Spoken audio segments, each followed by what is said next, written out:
From the outside looking in, being a hip-hop producer looks like a fully fledged dream job. Not only do you get to use your innate talent and make stacks of money from your creative exploits, but you also get to rub shoulders with your favorite rappers for a living, often getting platinum plaques with them in the process. But there's another side of that coin, in that despite the fact that they are so vital to the music we all love, they aren't treated in the same way that the MCs who spit over their beats are. Now, there are a select few producers who are universally respected, but it's fair to say that they don't always get their flowers. And all too often, they only acquire them from others in the game. While for the most part, there is an industry-wide plight where producers are seen as dispensable figures who can get ripped off at a moment's notice. Oh, you know what's a good example? Check for the, what is it, Why I Gotta Be Like That, Farsight, okay? Then listen to Do For Love by Tupac. I basically chopped my record. And shockingly, it's something that even famous producers inflict on one another in a fight to succeed and stand out in a crowded marketplace. Hey, this is actually one of my favorite beats that I didn't really do. Brian All Day Miller did this beat, and he was supposed to get co-producer credit on it, and then they didn't give him credit on the album, and they just had my name, and everybody come up to me in the party and say, oh, I love this beat, and I would say, hey, thanks. It's your boy Louaista, and this is the dark side of being a hip-hop producer. When you venture online, it doesn't take too long to stumble into a horror story from an aspiring beatmaker who finds themselves struggling to get what they deserve, or faced being taken for granted by the rappers who are approaching them to work. Hey, I like your style. I need beats. Bet, I charge insert amount for a beat. Let me know what you want to get.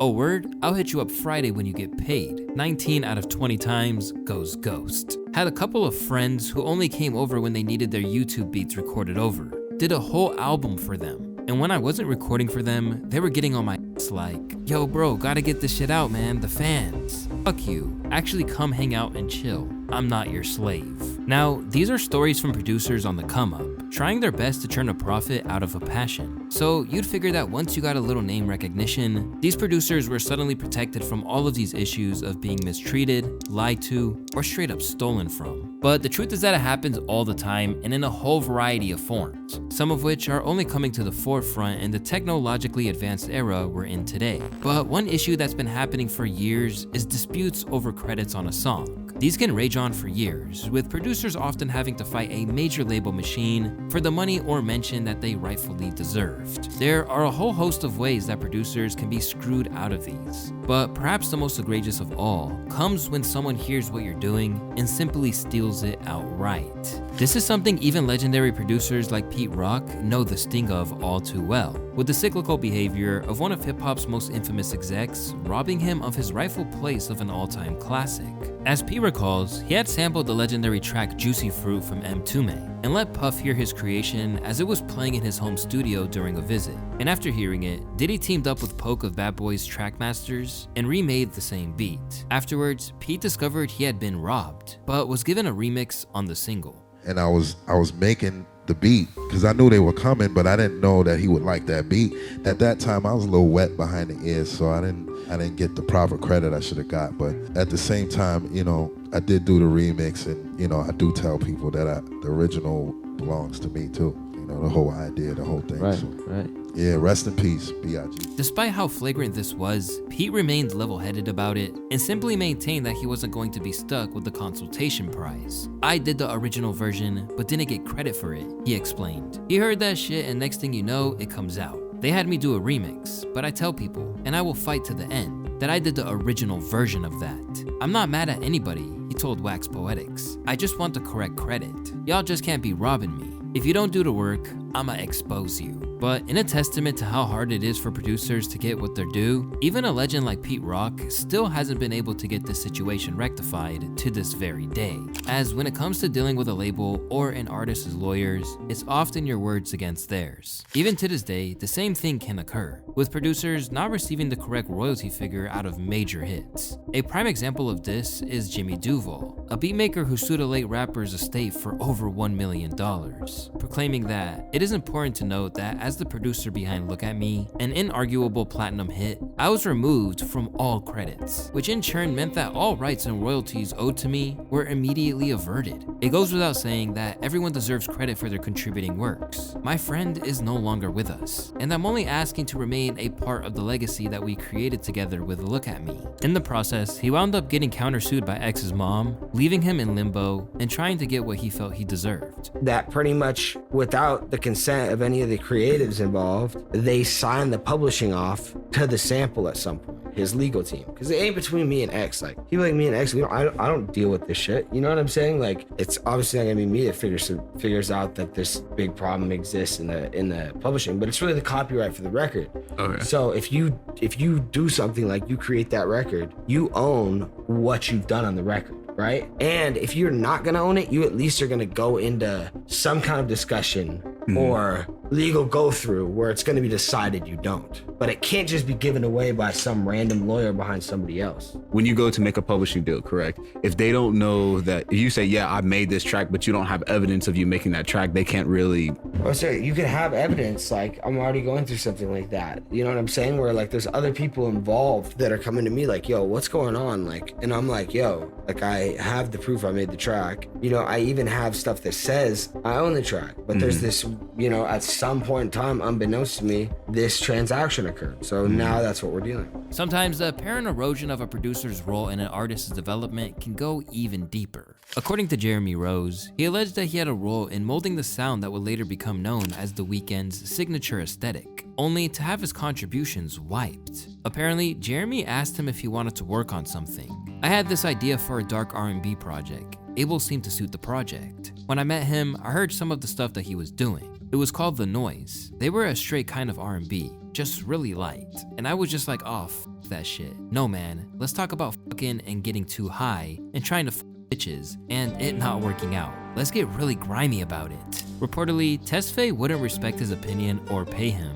and things went sour when he asked Tesfaye for credit on the songs. I've never heard from him since I told him I don't want to work with him anymore, he said. No legal action has been taken, but Rose says we'll work on it, getting money. Eventually, his credits were restored, ensuring he got his props for the work on tracks like The Morning, Loft Music, What You Need, and others. But it's clear that he wasn't going to get it without a fight, and this is at the heart of the problem. Because unfortunately, this ability to discard a producer's requests is endemic within the culture, with their contributions overlooked or uncompensated in a way that rappers don't have to tolerate. If you send me a beat and I rap on the beat and then you come trying to text me some crazy ass number, I'm not paying for your beat, bro. F your beat. Cause I make my own beats. What the f I need your beat for? For all you producers that sending beats to my email, put the number, put your price in the email. Nigga.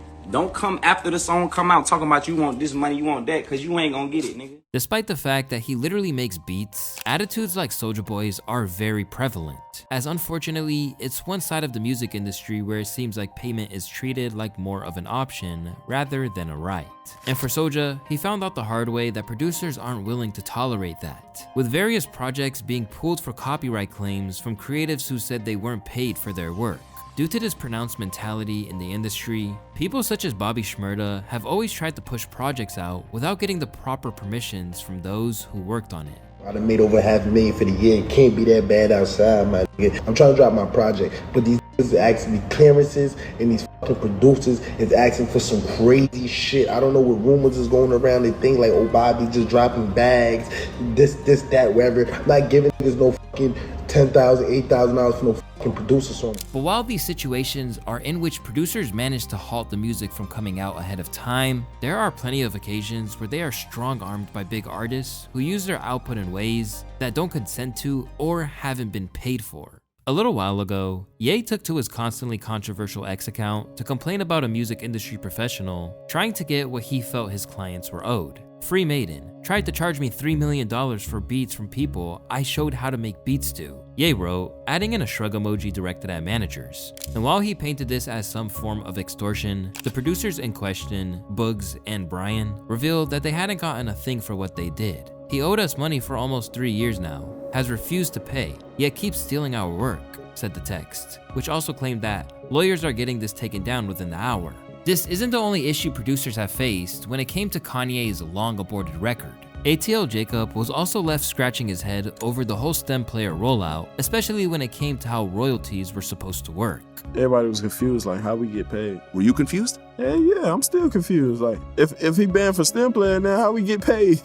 Okay, I mean, were you disappointed that it didn't come out publicly? Because I'll be honest, I haven't heard that album. That's the one Kanye album I have never heard because I'm not going to buy a $200 literally piece of electronics that I'm going to toss out after listening to it. It's crazy because the STEM player, like, he'll upload the songs on the STEM player and they wasn't even complete songs. Like, none of the songs were done.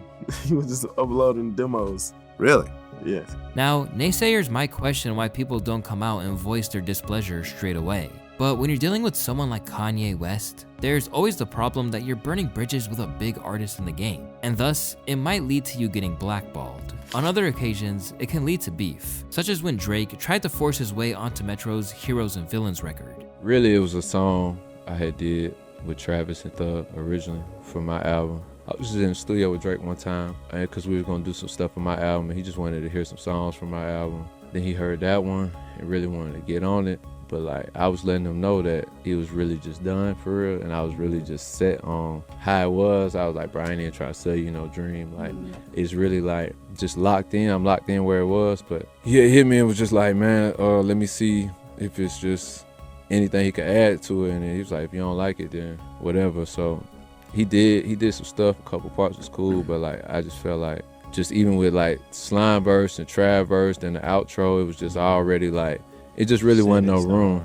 It was just wasn't no room. It wasn't nothing personal. It just wasn't no room. So I just ended up using the original, and I guess the other one just leaked or something. Over time, this led to ill feeling, including lines like, Metro, shut your hoe ass up and make some drums, and the infamous BBL Drizzy challenge. For others, beat theft can lead to their creation being enlisted in a way that they never intended to. This is exactly what occurred to esteemed producer Pierre Bourne, who had to endure a beat that he'd originally made for Trippie Redd falling into the hands of 6ix9ine without his consent. The end result was Gumma, a platinum-selling song that featured his work that he wanted nothing to do with. I never wanted to have anything to do with that song just because of how they went about releasing it. It was very disrespectful, very like, fuck you, basically. I didn't want the money, but everyone was shocked because I was like, no. And they didn't understand, like, I didn't give him that shit. This shit is weird. I called Metro, I was like, bro, this ever happened to you? And he was like, hell nah. So I really was like, oh, shit, say less, this is not normal. It was just weird because I was in Australia with Drake. Like, my life was just going up the way I wanted it to. When they started the whole process, they just was like on some fuck that shit. Before that song was released on Apple Music, we went through so much back and forth of no's. So many no's to where it was a miscommunication. That a no turned into a yes. So I never said yes. Everybody was so thirsty over the play. On other occasions, the problem lies in a rapper not necessarily stealing your work directly in the vein of a 6ix9ine and Pierre situation, but going out of their way to try and replicate the feel without your permission. This brings us to a situation such as what occurred between repeat offender Diddy and Hitmaka. As the acclaimed producer recalled to the Joe Budden podcast, Diddy screwed him out of cash by bringing him aboard to replicate his sound before cutting him out of the equation. I sent him a 10 clip. It's crazy shit. I think that one was in it, and he was like, he hit me back like, I want that Berg shit. I'm like, stop trying to be me. Like, it sound like you trying to do what I do. Like, send me some different shit. Da, da, da. So I didn't send him nothing, right? I was like, fuck it. Next thing I know, they deciphered my records and reached out to everybody that I collaborated with and dissected me from the situation. So he's calling Cardiac to his house like, you need to be one of the hitmen and this, that, and third. Yeah. Next thing I look up, Eric Bellinger is in the Bahamas with motherfucking Puff and they singing songs together. I'm like, what the f-? I'm like, Eric Bellinger done lived in the fucking LA his whole life. And I was like, damn, this is really diabolical. Like, so I wasn't fucking with him. Given situations like this, there's every reason to assume that artists themselves are the problem. However, this isn't always the case. In some cases, the shady behavior happens behind the scenes without the artist even knowing, which makes it all the more infuriating once they finally find out. This situation was highlighted by Tony Yayo during one of his many recent media appearances. When reflecting on the creation of the legendary 50 Cent track Wanksta, he recalled how the original beat was made by a man named J-Praize, with 50's then manager Shaw Money XL taking credit without properly compensating him. And Shaw Money could be mad, I still love him, but Shaw Money didn't make Wanksta. Another producer made Wanksta. That money for a beat. Yeah, look. that made Wanksta, I don't even remember him. That's how bad he got jerked. And I remember being in the car with 50 and Sha Money was there and the producers calling like, yo, Sha Money saying this is beat. So 50 looking at him like he didn't even sign the contract. 50 might have had a little piano produced by Sha Money. I'm like, damn, that's up, bro. It's just being truthful. I'm not trying to diss him, but I just seen, yo, this how business go. You could produce something, I add a little string, I made it. Other times, the way that music is categorized when it is unveiled leads to the producers getting duped. Because as it turns out, there are different rates when dealing with certain mainstream label-backed artists, depending if it's on an album or a different format of release. And this is something that the acclaimed E. Dan found out the hard way when working with Wiz Khalifa. The Khalifa album, I don't know if they called it a street album. They came up with some really clever name that essentially meant everyone involved, you're gonna get paid,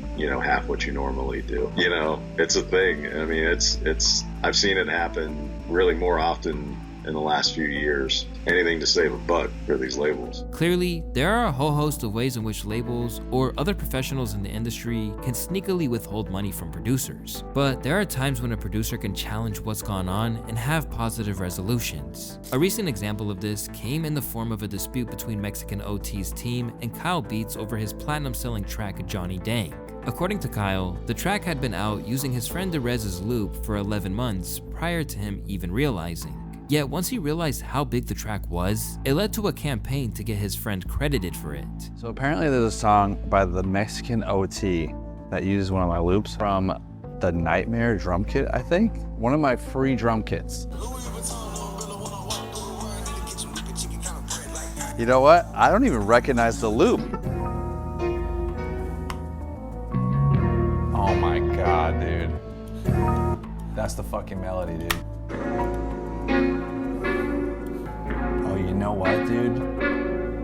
I didn't even make these melodies, dude. Derez, my boy Derez, dude, made these. Why didn't anyone hit me up? Who produced this, dude?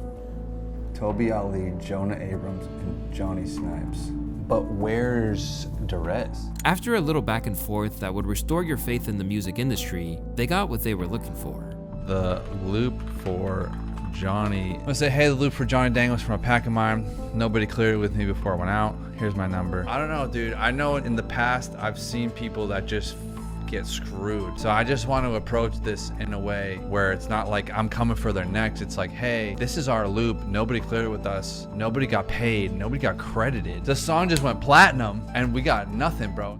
Yeah, I'm familiar with you, bro. I didn't even know that was a loop that the guy used. I was wondering how he even got, because the guy that did that beat, this is like his first placement ever. So first placement ever, and it goes platinum. So he didn't have a catalog. So I was wondering, how did he get your stuff anyway? Send that to me. You can actually text it to me as well. Yeah, I got it. I'm gonna text you on the call right now. So and while it was clear that money wouldn't change hands, the man ultimately got a plaque.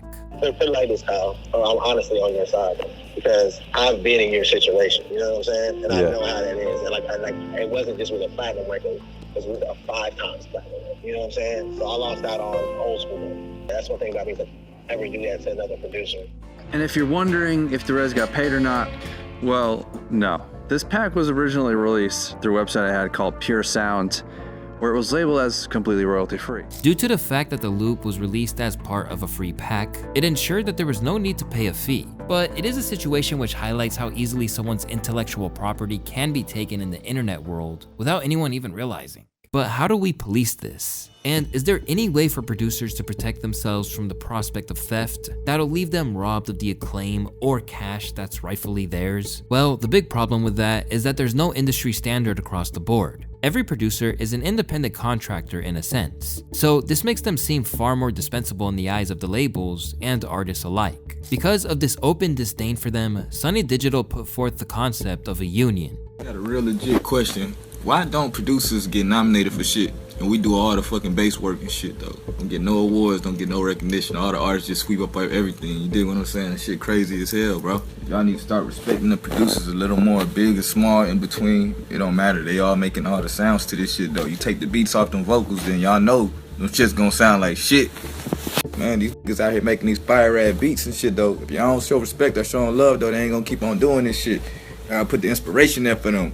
You ain't doing the shit. But it's clear that the industry has managed to divide and conquer, often preying on the new and inexperienced to get what they want at a lower rate. There's always going to be some kid on SoundCloud or at home making beats for the first time that will bend or fold to certain circumstances, said Hitmaka, alongside the willingness to scam producers without a second thought. The other problem is that they aren't seen as the same footing as a rapper, because while an established MC can always try and hit it big, producers are at the mercy of their sound being hot at that time. This is a problem which DJ Mustard has been on the receiving end of before coming through the other side. Recently, Ty Dolla $ign revealed that he originally had one of the beats that wind up being among the standout tracks on Kendrick's GNX, until his label shut down the idea of doing a project with a Cali rapper before it could ever happen.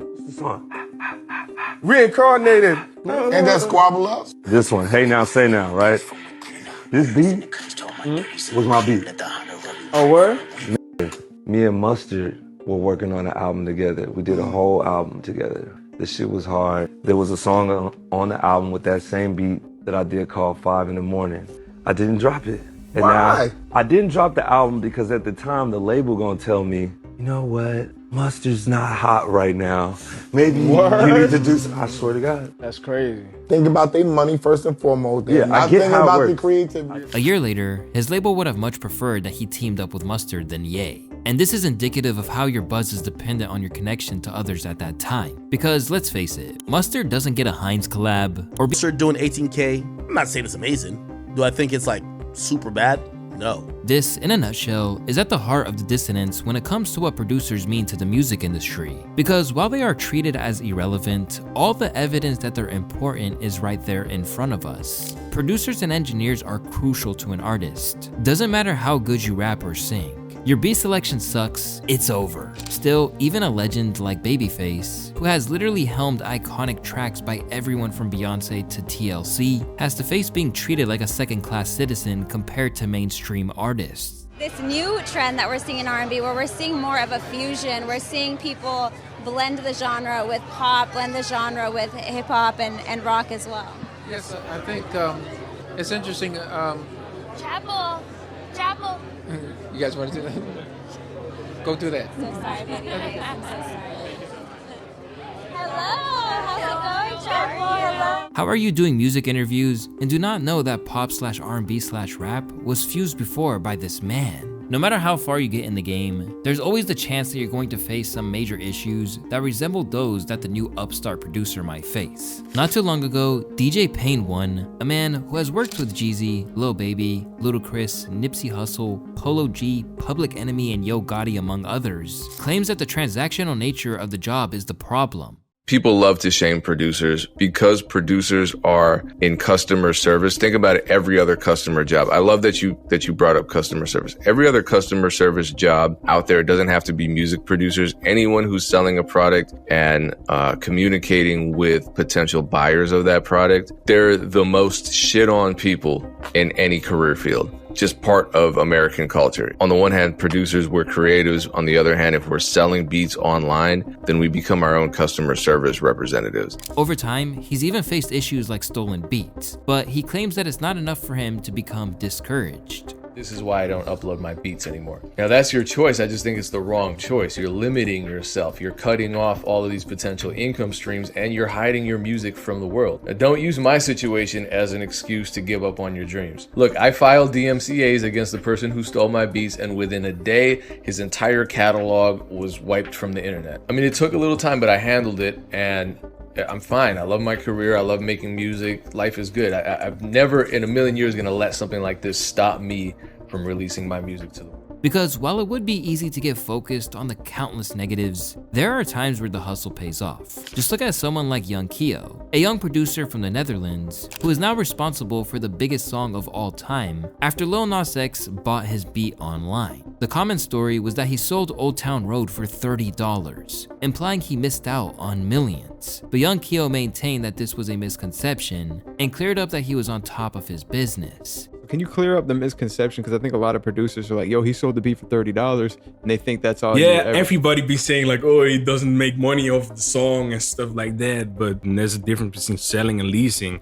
I actually leased the beat to him. Even if you sold it exclusively, you still like keep a percentage of your publishing. Mm. So even if I sold it, I would still make money, but people just think like I sold the beat and like all the rights or whatever. I mean, that's really not how it works. And as to how he did it, he simply suggested that producers need to have the foresight to put things in place to ensure that you'll get what you're owed. Because I was always thinking like, okay, I need to put like an agreement. If somebody buys a beat and it blows up, I'm protected. I was always thinking like, okay, nothing is gonna blow up, but just to be sure, and actually happened. So, and I was, because of the contract, I was safe, you know what I mean? Is there anything specific like you have to put in that contract? But it was like how many streams you can do with each lease, you know? So if you get the first lease, it's like 1 million streams and you know, it's all the numbers, what you can do and what you can't. Despite how glamorous it might seem on paper, being a producer is an uphill battle. And unfortunately, it's only getting more complex in this AI-infused world. And these days, it looks like they're being done dirty by one of their own. Since it became prominent, Timbaland has been a staunch supporter of AI. Within interviews, the Grammy Award-winning producer insisted it was untainted in a way that modern music isn't, effectively making it superior. I just don't feel like ain't nobody moving me. That's already that we know. The music sound bland, it sounds boring, and which you know, we talk about AI and artificial intelligence, but shuck, that's the only thing that has a pure soul right now. Yeah. That you can create something and just express your true feelings and it comes out beautiful. Some of his contemporaries have been in favor, claiming that it's good for him to be on the ground floor. I'm happy that Tim is into AI, Swizz Beatz remarked, because all the white people in it, why can't we get in it? I don't care how. It's not how you start, it's how you finish. So this is Tim's entry point into AI. Whether we like it or not, it's an entry point. But others have had issues with his involvement in Suno, which is an AI beat building platform, as well as Stage Zero, an AI-oriented company that he is at the forefront of. For one thing, Russ suggests that he's basically trying to negate the autonomy of artists and producers to cut them out of the process. I just feel like it's coming off like the motivation behind signing AI artists and doing all this is control. And you're not looking for artists, you're looking for machines that follow orders. You're trying to eliminate the messiness, aka the beauty of humanity, and looking at artists like these inconvenient employees. You're kind of doing this because you want compliance, which isn't collaboration, it's not creativity, it's control. And so at that point, you're not building art, you're building product. And you're also telling the whole world that the ideal artist is the one who shuts up and obeys. Meanwhile, Young Guru has had some tough questions. That was the #1 question I seen. It was like, yo, are you training AI off of our music? First of all, I can't train. I don't own the company to do the training data. Now, what I do, I am a partner of Suno. Some people don't like Suno and some people do. I use Suno for a tool. So as I was with them building on this tool, I uploaded all my beats, how I use it as a producer tool, like a sampler. And what I did, I started learning more and more how to become a prompt operator. And already, there's been issues that suggest their concerns were worthwhile. During one of Timbaland's tutorials on Suno, it became apparent that a producer by the name of K-Fresh was ripped off. Shout out to this producer here. I've seen him on my timeline many a times. I want you to listen to not only this beat, but I want you to listen for his producer tag. You'll hear it in a second. Listen to this for a second.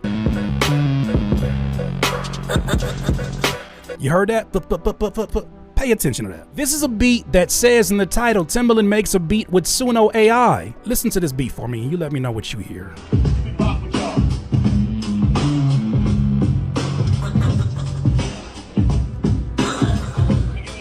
Not only are those elements of the sound of the beat that you just heard, in my opinion, but you also hear the man's tag. Oh, what are we doing here? That's that man's fucking beat with his beat tag. This was the main concern that folks had when they saw this announcement. You're not gonna use my music, right? There's no chance that my music went into the learning of that. And after the fact, Timbaland, who has always claimed that he wanted to champion creativity, had to issue an apology. Although it was an instrumental aspect of the music we know and love, there are clearly plenty of pitfalls for those who are behind the boards in hip-hop. So before you open up Ableton, Logic, or even Fruity Loops, make sure you keep your eyes open. Because if you're not careful, you'll get exploited in the blink of an eye. Until next time, my friends. Peace.